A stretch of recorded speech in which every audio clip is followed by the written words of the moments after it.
Tengan muy buenas tardes, muy buenas noches, licenciado César Martínez. Este día nos ha correspondido explicar acerca de la estabilidad en Venezuela. Para comenzar, mi compañera Katia nos estará apoyando a explicar el contexto político en el país de Venezuela. Gracias. Muy bien, como sabemos, Venezuela ha experimentado una serie de cambios estructurales que han afectado profundamente su estabilidad política. Como ejemplo, podemos mencionar la adopción del socialismo del siglo 2021, que ha implicado la nacionalización de industrias clave, así como la reestructuración del sistema político y una mayor concentración del poder en el Ejecutivo. Ahora, desde una perspectiva realista, la inestabilidad política de Venezuela puede interpretarse como el resultado de la lucha por el poder, tanto dentro del país como en el contexto internacional. Pues bien, el régimen de Maduro ha recurrido a estrategias autoritarias para mantener el control frente a la oposición interna y externa. Asimismo, la supervivencia del régimen puede atribuirse a la capacidad de mantener el apoyo de actores internacionales claves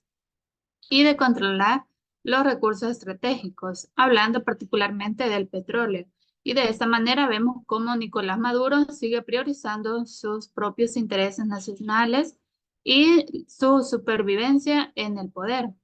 Si bien es cierto, para las próximas elecciones de julio de 2024 está participando un candidato de la oposición, Edmundo González, pero eso no significa que Nicolás Maduro esté bajando la guardia, sino más bien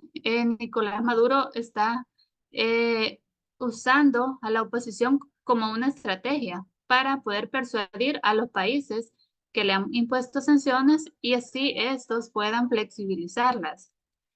De igual forma, tenemos a Oswaldo Ramírez, que es un consultor político venezolano que es destacado en el ámbito de la estrategia y el riesgo político, que se plantea cuatro escenarios para las próximas elecciones.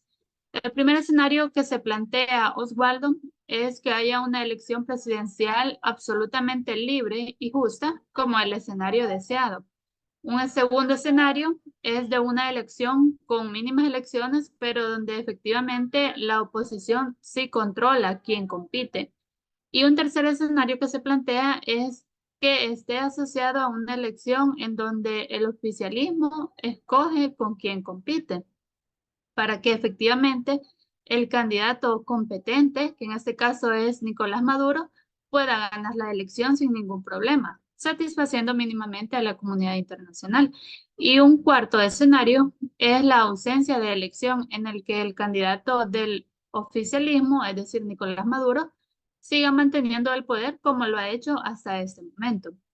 Entonces, en conclusión, la inestabilidad política en Venezuela es un fenómeno complejo que involucra factores internos de gobernabilidad y económicos. Desde una perspectiva realista, la lucha por el poder y la seguridad, tanto del régimen de Maduro como de sus oponentes, sigue siendo el factor central que determina el curso de los eventos. Por tal razón, podemos decir que la situación continuará siendo volátil mientras los actores internos y externos busquen maximizar sus intereses en un entorno altamente conflictivo. Ok, es en ese sentido que ahora pasamos a la crisis económica que actualmente el país está teniendo. En esto nosotros nos hemos enfocado en los últimos informes que ha elaborado la Universidad Católica de Andrés Bello con el apoyo de de la institución económica y social, las cuales buscan dar a conocer cuál es el comportamiento actual de la economía en Venezuela. Actualmente se entiende que Venezuela está teniendo una crisis, una deuda que está ascendiendo a los 200.000 millones de dólares con los organismos internacionales. El último dato actual que se conoce de la última deuda que posee el país ascendía a los 180.699 millones de dólares, lo cual actualmente ha cambiado. Y eso también tenemos que tenerlo en cuenta en relación con las actuales sanciones que han sido impuestas al país sudamericano por los organismos internacionales como también Estados Unidos. En las gráficas nosotros vamos a ver el comportamiento que ha tenido la producción y la exportación del petróleo. Para entender un poco más las siglas, esto se traduce en miles de barriles de petróleos a diario y vemos una observación de cómo la producción desde la década del 90 tuvo su incremento, pero actualmente ha ido a la baja y más considerablemente a partir del 2016 en adelante, en donde debido a las sanciones y también a la ideología política que fue impuesta por Hugo Chávez y Maduro, pues ha hecho que el petróleo no haya tenido una correcta producción como se esperaba, ya que en este país sudamericano el encargado de administrar el crudo es Petróleos de Venezuela, entendidas por sus siglas que se conocen como PDVSA, y la que actualmente se encarga de administrar todo lo relacionado al petróleo en Venezuela. Es por ello, y también vemos un comportamiento en las exportaciones, el cual ha ido aumentando, pero vemos cómo también a partir del 2023 y 2024 ha ido aumentando considerablemente, y también donde principalmente Estados Unidos, China, Europa y también Cuba ha sido uno de los países donde han adquirido este petróleo, pero el mismo tenemos que tenerlo entendido que puede ir cambiando por la situación de las sanciones. En relación al Bren y al Mirei, tenemos entendido que el Mirei 16 será el compuesto de petróleo que alcanza el 3,4% de azufre, y el Bren será el petróleo que se extrae en las costas del norte de Europa, y el cual pues vemos un comportamiento en que el Bren es el que actualmente tiene una mayor preferencia que en relación al Mirei 16 con el combustible venezolano, ya que actualmente en Venezuela no reciben tantas importaciones como es debido. Esto en relación a que no pueden de recibir diluyentes que ayudan a espesar y que el petróleo no sea tan espeso para así poder crear la gasolina. Actualmente, como internacionalistas, vemos necesario que para que Venezuela pueda ir cambiando este panorama, estos mismos tienen que cambiar sus ideologías políticas, como también estar pidiendo ayuda a los organismos internacionales para poder recibir un refinanciamiento en el cual pueda ir disminuyendo, al igual de también captar la atención de nuevos multinacionales y empresas extranjeras que puedan apoyar. Y asimismo, diluir el comportamiento que han tenido con el petróleo, ya que este alcanzó el denominado mal holandés, en el cual el país solamente se enfocó a explotar el petróleo, y actualmente, como dependían al 100% de este crudo, básicamente actualmente están teniendo esa problemática, por lo cual se aconseja que también ellos puedan explotar otros recursos naturales e industriales que el país pueda poseer para que a futuro ellos puedan tener una mejoría. Pasamos al siguiente punto.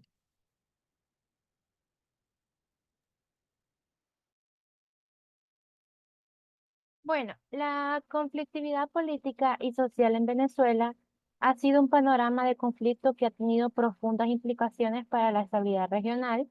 y ha sido un tema muy central en la agenda política internacional. La conflictividad política en Venezuela es el resultado de una serie de factores y eventos donde se ha marcado la historia reciente del país. En el año de 1999, con la llegada de Hugo Chávez al poder, inició una nueva era política en Venezuela donde Hugo Chávez implementó una serie de reformas radicales bajo la bandera de la Revolución Bolivariana, que incluyó la nacionalización de industrias y la redistribución de la riqueza, generando una fuerte polarización política y social en Venezuela. En el año 2013, con la muerte de Hugo Chávez y la sucesión de Nicolás Maduro como presidente, llevó a Venezuela a un periodo de mayor inestabilidad, donde se implementaron protestas antigubernamentales por parte del Estado en el año 2014, 2017 y 2019. Esto fue algo muy recurrente y ha sido enfrentado como una fuerte represión por parte del Estado.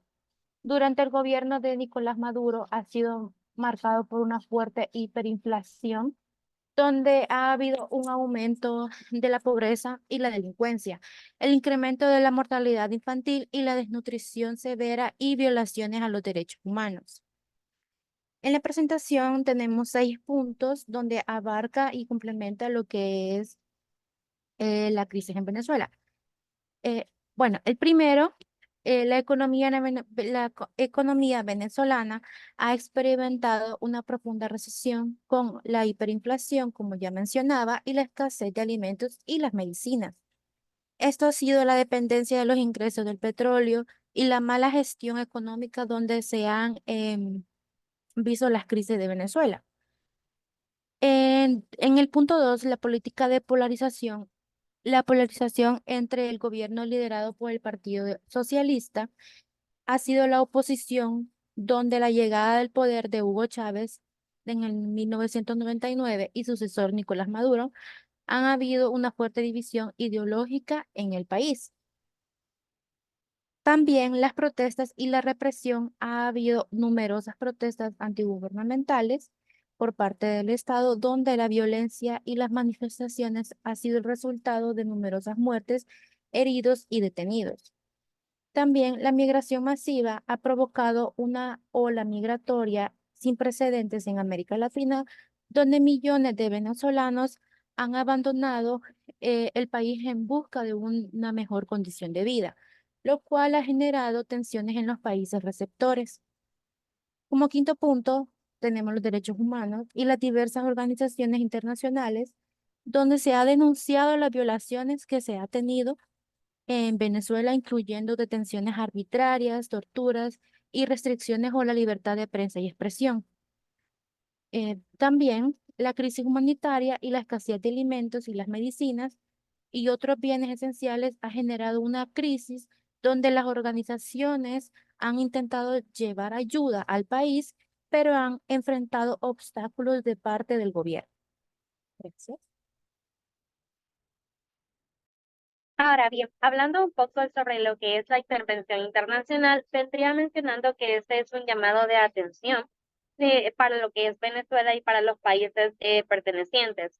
Si bien es cierto, esta entrada podría ser a un ejército extranjero para Venezuela, conllevar la posibilidad de que exista un conflicto militar en dimensiones mucho más mayores. El objetivo, si bien de esta intervención militar vendría siendo forzar que Maduro pueda dejar el poder y así su sucesor obtener el poder y seguir el mandato. Si bien es cierto con esto relacionado a la intervención militar o a la intervención internacional, se busca como tipo de solución para defender lo que son los derechos humanos en Venezuela, ya que la entrada de este ejército de soldados de manera extranjera puede presionar o poseer una fuerza mayor para este país. La intervención en Venezuela, o al tener en cuenta que Venezuela es un país mucho más complejo últimamente, que donde posee diversas fuerzas armadas que son mucho más grandes, posee colectivos armados entre todo el territorio, e incluso hay que mencionar la importancia del que tiene mucho apoyo político últimamente, o bueno, si bien desde mucha historia, para las potencias como lo que son China y Rusia para el gobierno, por lo cual cualquier tipo de intervención, en todo caso, para este tipo de teorías aprobadas como la intervención militar, tiene que ser aprobada en las Naciones Unidas por estos dos países que son China y Rusia, donde deben poseer el veto. Esto también puede ser aprobado por lo que son las organizaciones de los Estados americanos, y cualquier intervención militar podría ser considerada por parte de uno o varios países extranjeros sobre Venezuela que venga siendo contraria a lo que es el derecho internacional y todas sus reglas, debe ser autorizada y bajo el capítulo número 7 de lo que son la Carta de las Naciones Unidas, donde se pueda demostrar la situación en la que Venezuela se encuentra bajo amenaza para la paz y la seguridad internacional. Ahora bien, respecto a la segunda diapositiva, los tipos de intervención que se poseen en Venezuela, y como mis compañeros han venido mencionando, tenemos como tal los intereses económicos y lo que es el petróleo. Tenemos lo que es el chavismo y el socialismo, teniendo en cuenta que desde el mandato que se hubo por Hugo Chávez se poseía la posición socialista, que es todo lo contrario a lo que se posee para la posición de Estados Unidos, teniendo en cuenta que Estados Unidos, por ser una potencia mundial, busca grandemente intervenir en el país de Venezuela, porque busca poseer lo que es el liderazgo mayor, como siempre, y como todo tipo de potencia mayor. También está lo que son los refugiados, la migración, como mencionaron anteriormente en los apartados. También tenemos lo que es esencialmente la violación de los derechos humanos y la democracia y elecciones libres, ya que en esta, al violarse los derechos humanos bajo este régimen de Maduro y bajo el régimen de chavista que se poseía en la historia,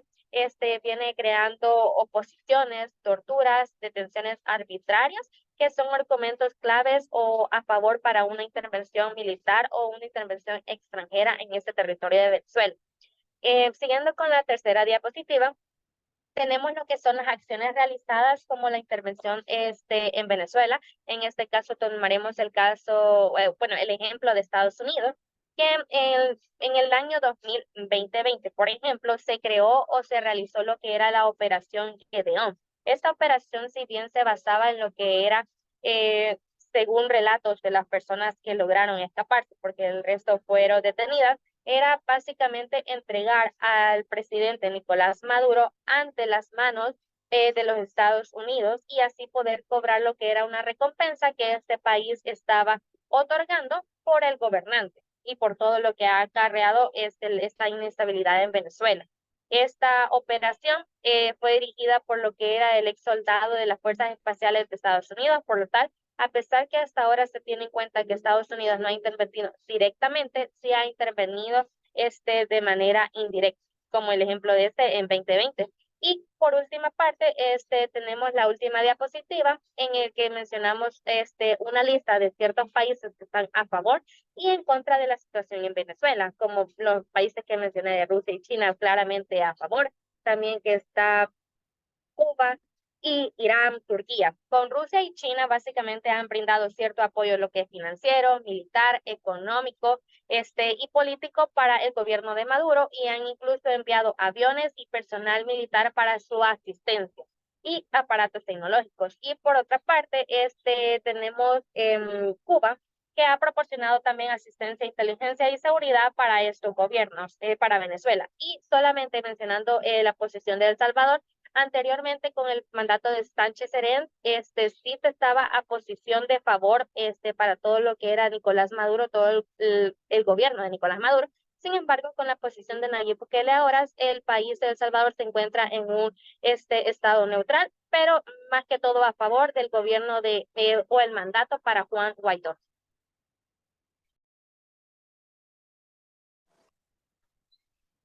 Bueno, y tenemos como punto de posibles soluciones que la situación en Venezuela es compleja y requiere soluciones integrales para que aborden los múltiples aspectos de la crisis, que por ejemplo, los diálogos y la negociación. Para esto, promover un diálogo inclusivo entre el gobierno y la oposición para buscar soluciones políticas y democráticas a las crisis.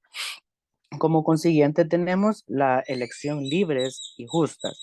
que sería la organización, elecciones transparentes y democráticas que reflejen la voluntad del pueblo venezolano, que permitan una transición política y pacífica. Luego tenemos la ayuda humanitaria, que viene siendo la incrementación de la asistencia humanitaria, tanto dentro de Venezuela como para los que están afuera en otros países, proporcionando alimentos, medicinas y otros recursos básicos. Luego podemos tener el respeto a los derechos humanos, ya que en muchas ocasiones han sido violentados, también incluyendo la liberación de presos políticos, el cese a la represión y a la violencia y a la protección de la libertad de expresión y de prensa. También tenemos el apoyo internacional, que esto es continuar con el apoyo y la coordinación integral para abordar la crisis en Venezuela, incluyendo sanciones selectivas que presionen al gobierno sin afectar a la población civil y promover la mediación diplomática. La solución a la inestabilidad en Venezuela requiere un enfoque multifacético que aborde tanto las causas políticas, económicas y sociales. Además de esto, podría incluir algunas negociaciones políticas entre el gobierno y la oposición, reformas económicas para abordar la crisis financiera y la escasez, implementar medidas para combatir la corrupción y promover la transparencia, así como programas de ayuda humanitaria para atender las necesidades básicas de la población. Y además es crucial el apoyo internacional y la cooperación regional para encontrar una solución sostenible y pacífica. Muchas gracias por la atención prestada.